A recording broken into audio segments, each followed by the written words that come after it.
Assalamualaikum warahmatullahi wabarakatuh. Senang berjumpa kembali dengan para pemirsa Al-Azhar Makassar TV, AMTV.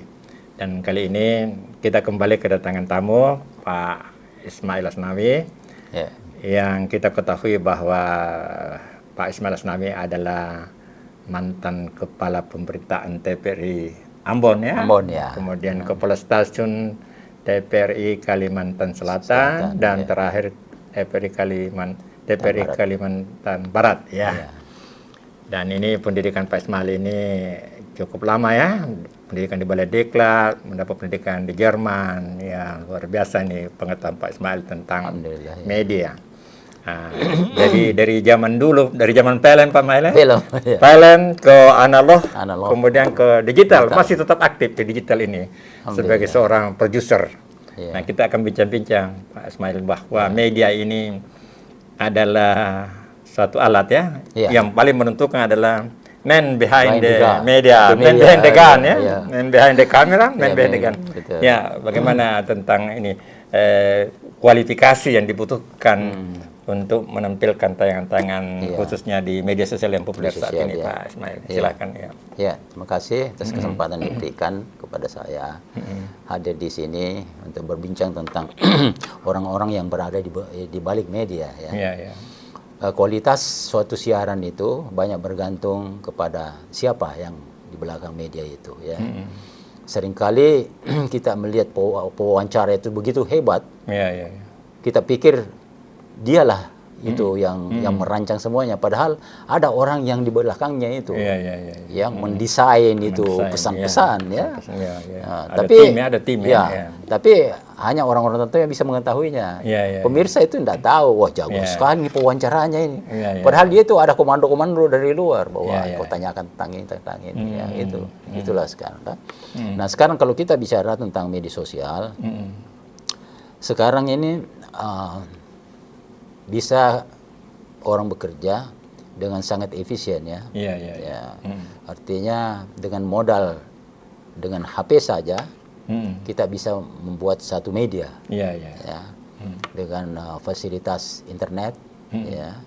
Apakah kita main di YouTube ataupun di TikTok dan lain sebagainya, ataupun kita membuat website ya.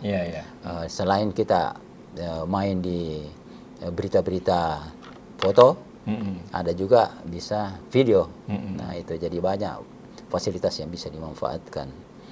Nah, betul sekali bahwa untuk mendapatkan satu performa siaran diperlukan orang-orang yang qualified.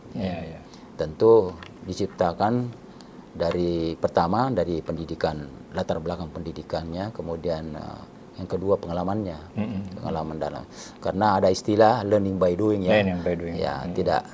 Tidak semua orang juga berpendidikan itu berkualitas begini. Ada juga orang karena pengalamannya sehingga dia hebat.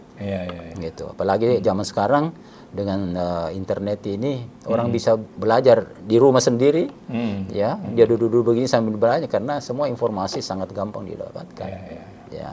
Itu sekitar itu dia punya. Ya, kalau dulu kan wartawan itu memang harus melalui proses yang agak panjang ya. Nah, jadi dia mengarah ke suatu wartawan profesional. Sekarang ini kan ada istilah citizen journalism ya. Jadi tanpa melalui pendidikan, bahkan seorang ibu rumah tangga dapat berfungsi sebagai wartawan ya, meskipun tentang kriteria atau kode etik itu tidak dikuasai ya. Jadi kode etik jurnalistik itu tetap penting ya Pak Mas bagi pengguna pengguna media, netizen penting. Jadi saya mau cerita dulu sedikit tentang media yang profesional. Kalau orang-orang yang ada di belakang media profesional gitu memang adalah terdidik, punya pengalaman luas dan segala macam. Tetapi sekarang ini berkembang media sosial, media sosial, dan bahkan yang buat di TikTok apa segala macam itu kan, mereka bisa mendapatkan uang dari situ. Jadi bisa menjadi sumber profesi, penghasilan. Nah, persoalannya sekarang adalah karena kemajuan teknologi, ya seperti yang kita sekarang ini, satu kamera tapi bisa muncul 3 komposisi, ya kan? Ini kan luar biasa ini, ya. Jadi kalau secara manual kita pakai mixer, video mixing, itu harus kameranya 3, ya kan? Ya kan? Kemudian ada switchernya 1 orang, nah, ada lagi program directornya. Kalau sekarang ini dengan 2 orang sudah selesai ya. Mungkin tampilan yang tidak persis sama, tapi paling tidak kontennya mendekati. Jadi efisiensi itu sangat menonjol sekarang ini. Karena kemajuan teknologi digital ini luar biasa menurut saya. Ya. Nah, kita kembali kepada orang di belakang layar. Nah, kalau sebaiknya sebenarnya media sosial ini cenderung harus dikelola secara profesional. Mestinya, idealnya begitu. Supaya apa yang dia sampaikan kepada penonton itu mempunyai daya tarik. Ya, secara produksi, memenuhi syarat-syarat produksi, kemudian kontennya juga bisa terencana dengan baik. Nah, tetapi syukur alhamdulillah sekarang kita lihat banyak ibu-ibu rumah tangga itu yang sukses ya di YouTube-nya ataupun di TikTok ya, luar biasa. Nah, ini hanya pakai kamera handphone saja, handphone saja dengan 1 kamera dan segala macam. Bahkan ada juga yang gerakan-gerakannya sebenarnya di luar dari teori-teori pertelevisian ya, tapi ya menarik karena kontennya. Pesannya. Jadi ada 2 hal yang perlu diperhatikan. Yang pertama teknik produksi. Yang kedua pesan. Message. Kalau message-nya kuat, orang kadang-kala melupakan teknik produksi. Betul. Nah, tapi kalau pesannya tidak kuat, usahakan teknik produksi lebih baik supaya daya tariknya ada. Ada yang mengikat attention ya. Karena penonton itu harus perlu kiat-kiat supaya perhatiannya itu tertuju ke apa yang kita sajikan. Nah, kalau dia lari-lari dia kan. Karena sekarang mudah sekali ya. Mudah sekali untuk beralih ke lain kanal. Jadi istilah saya itu penonton atau netizen itu penonton media sosial itu liar. Ada di ujung anunya saja di ujung jarinya. Dia bisa pindah channel lain, ya kan? Nah, oleh karena itu bagaimana caranya supaya kita bisa ikat atensinya itu penonton? Nah, harus dengan teknologi atau pengetahuan penyajian pesan. Itu. Memang sekolahnya juga ada itu. Bagaimana kita bisa menyajikan pesan secara baik, kena sasaran, dan menggunakan pembiayaan yang seminim mungkin. Nah ini, karena sekarang ini dengan digitalisasi memungkinkan orang membuat produksi yang cost-nya murah, low cost. Contoh saja kita pakai chroma key seperti ini. Tidak perlu kita menggambar lagi background segala macam kan? Cukup dengan background green screen. Green screen. Ini sekarang sudah ada gambarnya, sudah ditempel ya. Dan itu bisa dirubah-rubah ya. Bisa dirubah-rubah. Anda bisa wawancara di Makassar, tapi latar belakangnya di Amerika. Seolah-olah kejadian di Amerika kan. Itulah teknologi itu. Dan ini harus dijual. Ini adalah potensi yang sangat kuat, bisa dijual. Nah, dan hanya orang yang cerdas ya bisa menjualnya itu. Ya sekarang ini, Pak Nur, pintar, tidak hanya pintar yang diperlukan. Jadi selain pintar harus juga cerdas. Pintar dan cerdas. Jadi beda ya, antara pintar dan cerdas. Iya, harus tunjang menunjang. Karena sudah didukung oleh teknologi digital itu. Tetapi pesan itu kan sebaiknya tetap ada value, ada nilai ya yang disampaikan sehingga tidak sekedar enak ditonton, tapi ada pesan yang bermanfaat ya. Jadi pesan itu menyangkut dengan impression, kesan. Jadi ada 3 titik di mana kita harus menempatkan kesan, impression. First impression adalah di muka, pembukaan awalnya. Attention, eye catcher. Kemudian yang kedua di tengah. Di saat penonton mulai jenuh sedikit, kita kasih lagi. Dan terakhir last impression. Kesan terakhir.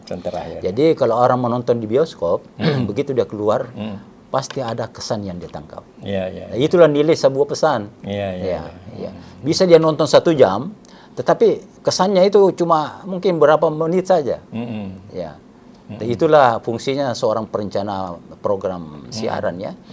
Bagaimana dia membumbui sesuatu sehingga suatu produksi bisa menarik untuk ditonton. Ya, dia duduk 1 jam situ tidak terasa ya. Ya itu kan ya. Jadi value ya. Value, nilai ya. Itu. Ya, dan ini sekarang ini kan banyak ada yang istilahkan bahwa tidak semua pesan-pesan audiovisual di media sosial itu memberi manfaat. Bahkan banyak yang justru provokatif. Ya. Bahkan ada yang hoax ya. Gitu, Ya. Jadi betul. penonton tentu perlu selektif ya. Perlu selektif, Iya. betul. Dan juga konten kreator itu juga harus selektif. Iya. Harusnya. Karena sangat mengkhawatirkan karena ada undang-undang ITE itu ya. Ya gitu. Gitu ya. Informasi transaksi elektronika. Iya. Nah ini kalau kita membuat sesuatu yang menjadi hoax ataupun menyudutkan orang-orang, kita bisa diproses secara hukum betul. ya. Iya. Jadi harus hati-hati. Iya. Para konten kreator itu harus berhati-hati supaya bisa aman semuanya. Ya, tidak menyudutkan orang dan segala macam. Ya. Oleh karena itu, bagaimana pernah mengatakan bahwa kalau media sosial mau bagus, harusnya dia patuh pada kode etik jurnalistik. Ya. Jadi kode etik jurnalistik adalah penyelamat ya dalam menyampaikan pesan. Ya, sebenarnya kode etik jurnalistik itu inti daripada Undang-Undang Pers. Iya, yang 40 tahun 99. Iya. Di sana yang dikeluarkan oleh Dewan Pers itu ada 11 pasal. Iya. Di situ banyak menyangkut bagaimana menciptakan satu kualitas siaran, bagaimana tentang integritas, ya, bagaimana tentang hak-hak penonton. Nah, itu dijelaskan di dalam 11 pasal itu dirinci. Kalau seorang wartawan misalnya dia bergerak di media sosial, ada satu hal yang paling penting tentang integritas ya, kepercayaan publik penonton terhadap wartawan itu dan terhadap media yang dia bawakan. Nah, itu jelas sekali di di pasal 6 ya. Katakan begini. Wartawan Indonesia tidak menyalahgunakan profesi. Dan tidak menerima sogok. Nggak menerima sogok. Ya, ini pendek kalimat tapi luar biasa ya. Itu integritasnya itu. Nah, kalau pasal 1, 2 dan 3 itu menyangkut kualitas. Ya, kualitas. Kalau orang-orang yang mau membuat kualitas berita, baik berita lempang atau straight news itu, ya harus berpondong ke sana. Jadi pasal 1, 2, dan 3. Dan bisa dilihat dia download saja ya. Karena sudah siap itu, Dewan Pers sudah launching dan kita mau baca saja. Nah, itu kualitas. Jadi kalau mau bagus harus begitu. Ya, Jadi di sini tentang pesan itu berkaitan dengan objektivitas ya. Jadi seorang yang menyampaikan pesan itu bagusnya dia objektif, tidak mencampurkan dengan opini atau ada keinginannya ya. Ada kenyataan sekarang ini yang tidak semua tapi ada beberapa media itu. Itu lain judul, lain isi. Judulnya itu merupakan harapannya. Sementara isinya itu tidak terjadi demikian. Istilahnya clickbait pun tidak salah ya. Lain judul, lain isi. Itu trik yang tidak dibenarkan sebenarnya. Jangan sampai dengan harapan bahwa viewers banyak, ya kan? Menghitung itu saja. Jadi ini sebenarnya satu yang keliru, tidak boleh dikasih begitu. Kemudian seorang wartawan misalnya itu yang membuat pesan-pesan itu memang tidak boleh mencampurkan opininya di dalam, ya kan? Harus dia memperlihatkan faktanya, kemudian dia harus bekerja secara berimbang, tidak boleh memihak kepada, tidak boleh memihak. Jadi istilah saya adalah bahwa wartawan itu adalah pengawal kebenaran dan keadilan. Itu mulia sekali sebenarnya ya. Mulia sekali. Mulia sekali. Kebenaran karena dia kerja atas fakta. Keadilan karena dia tidak memihak. Sesuatunya keberpihakan mereka itu kepada publik. Kepada seseorang, kepada golongan tidak boleh dia berpihak. Ya itulah mulianya itu profesi. Itu sekedar itu dia punya yang harus diperhatikan. Tapi ini sebenarnya ilmu-ilmu ini sudah gampang, begitu kita mau download bisa kita lihat Tinggal bagaimana menerapkannya itu. Menerapkannya. Di situ tantangannya. Itu ya. Makanya sebenarnya sebuah siaran itu harus ada yang mengontrolnya. Iya. Kalau kita tidak mampu untuk mengontrol, ada satu pihak, bagian bagian yang bisa mengontrol. Oh, ini perlu dikasih begini, diluruskan dan segala macam. Iya. Karena kalau kita sudah siarkan, susah kita tarik. Betul. Ya, kalau orang sudah baca, ya. Apalagi sekarang kan penonton dengan media sosial ini per detik saja sudah sampai ya. Iya. Begitu kita sudah upload, tak sudah orang sudah lihat. Iya. Jadi susah kita ralat. Iya. Ralat berita susah ya. Iya. Orang sudah tangkap begitu dia punya. Jadi ada pernyataan dari Dewan Pers bahwa tidak semua apa yang disiarkan oleh media itu karya jurnalistik ya. Iya. Kecuali yang ada memang yang formal di mana ada penanggung jawabnya. Betul. Karena ada juga yang tidak ada penanggung jawabnya, dia bawa sendiri maunya. Itu katanya itu hanya menyampaikan saja tapi tidak disebut karya jurnalistik ya. Enggak masuk. Karya jurnalistik itu adalah karya yang memenuhi rule kode etik dan dia memang profesional karena dikerjakan oleh orang-orang yang profesional memang kerjanya dan punya etika produksi itu sehingga untuk menjadi konten kreator yang profesional memang perlu proses perlu proses, harus belajar terus.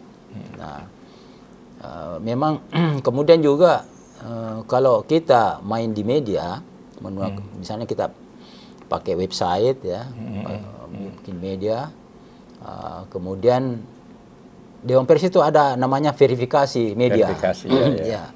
Jadi untuk masuk ke sana ada syarat-syaratnya memang. Misalnya pimpinan redaksinya itu dia harus wartawan utama. Ya, kayak Pak Nuri utama. Alhamdulillah. Ya, alhamdulillah saya juga sudah utama. Jadi kita ini sebenarnya bisa membuat media.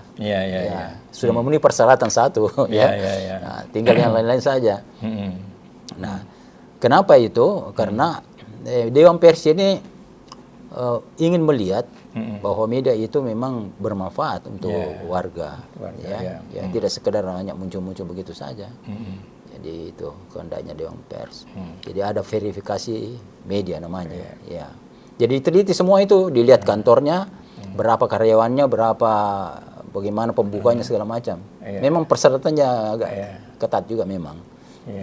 Di Unhas itu dalam salah suatu disertasi doktor, saya pernah hadiri.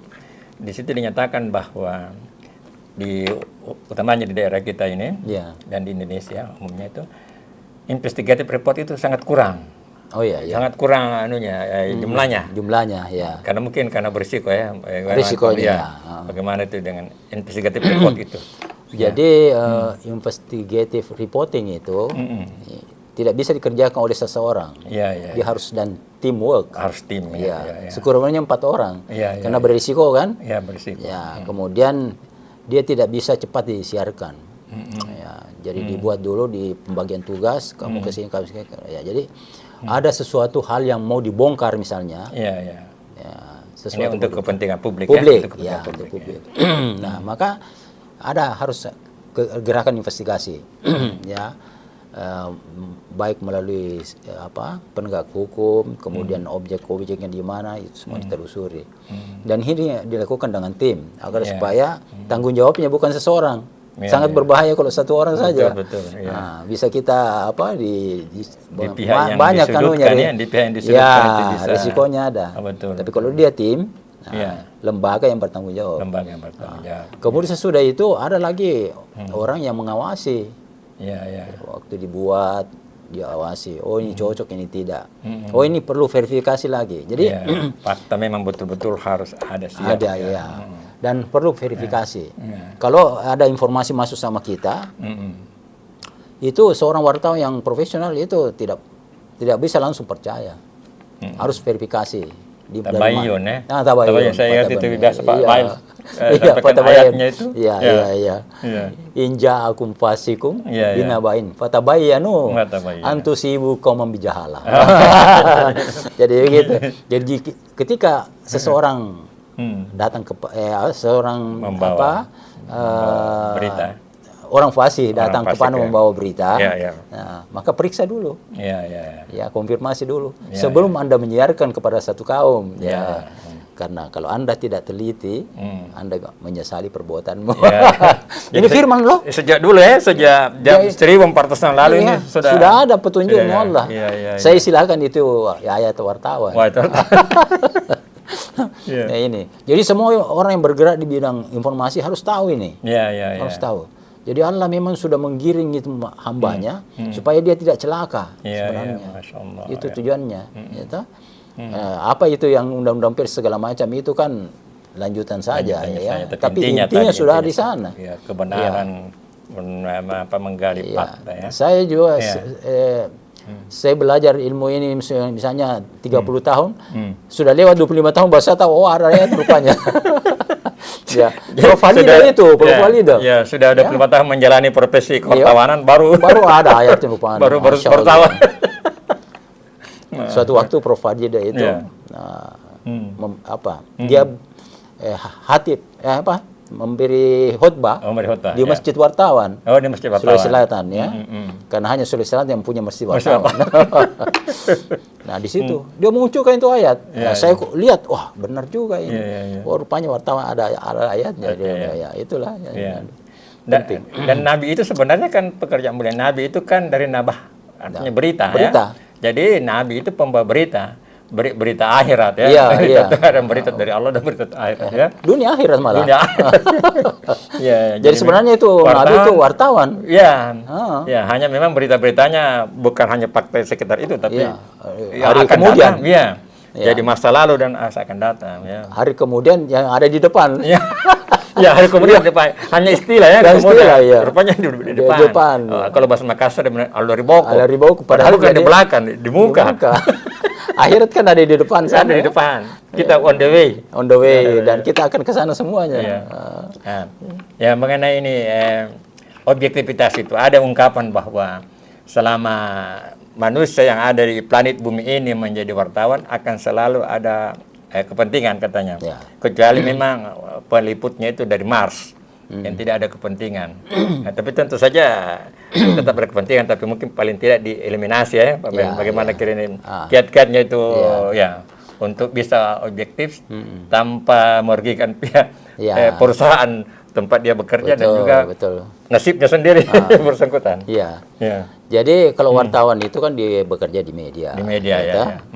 Jadi satu-satunya keberpihakannya dia kepada penonton publik. Itu pertama itu. Nah, ada pun mungkin akses lain karena media juga ini mau hidup.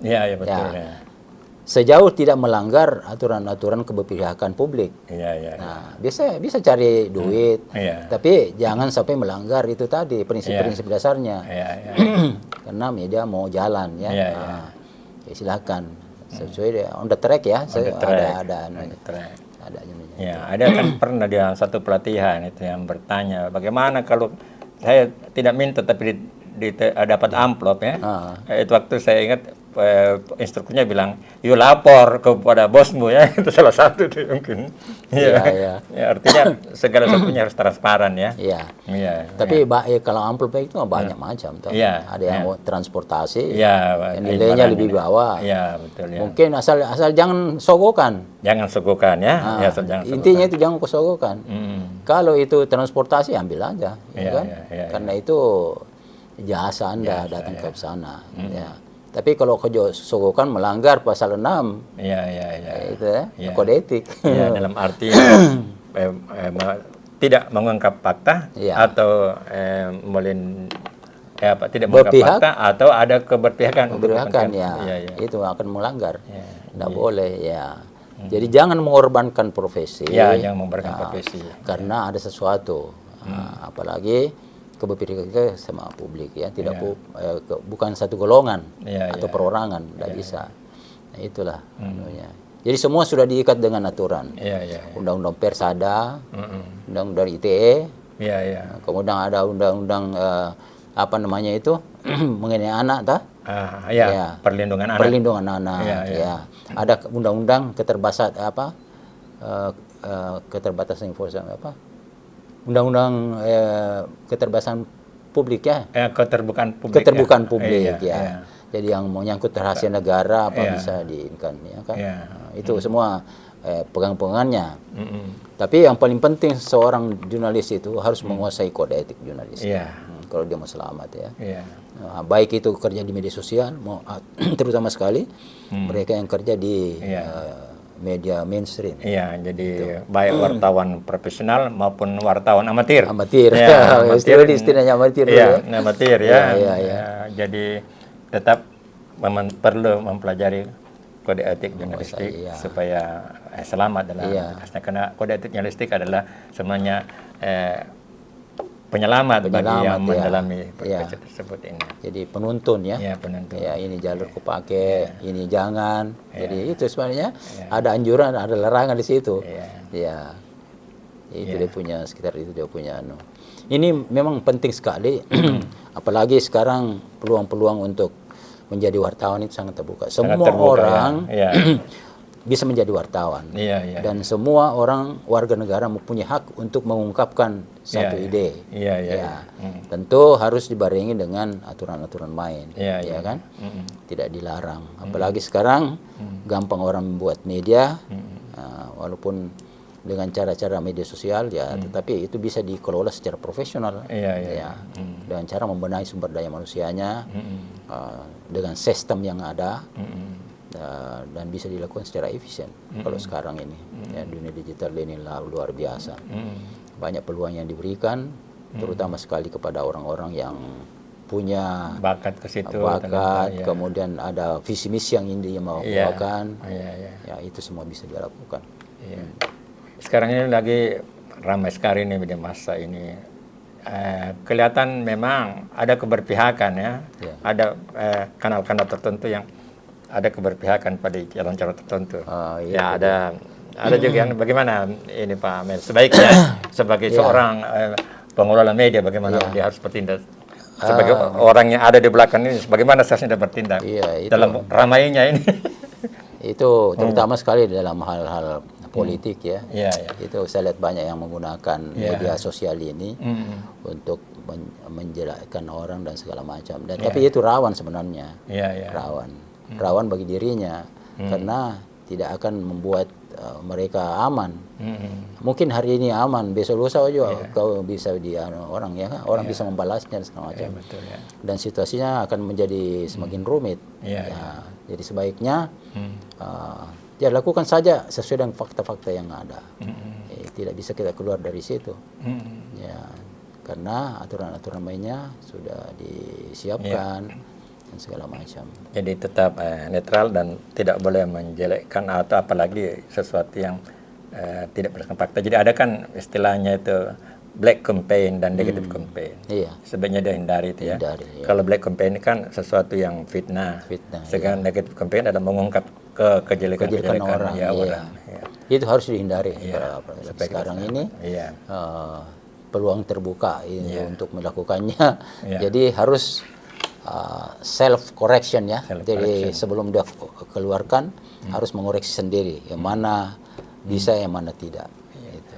Ya, mudah-mudahan para penggiat media sosial, mudah-mudahan ini bermanfaat buat Anda sekalian dan pekerjaan Anda mulia sebenarnya kalau niatnya mulia dan dengan cara yang baik.